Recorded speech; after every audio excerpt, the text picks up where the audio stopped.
sa atin ng Diyos ni Jesus. Ang stress parang damit.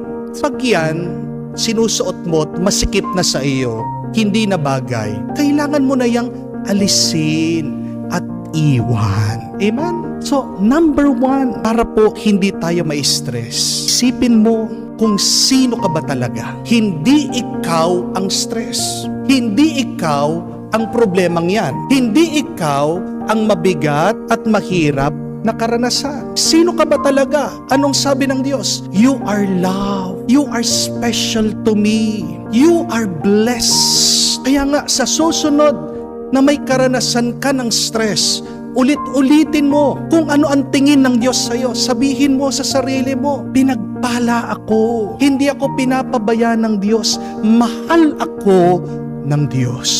Amen? Again, wag na wag niyo pong sasabihin, stress ako.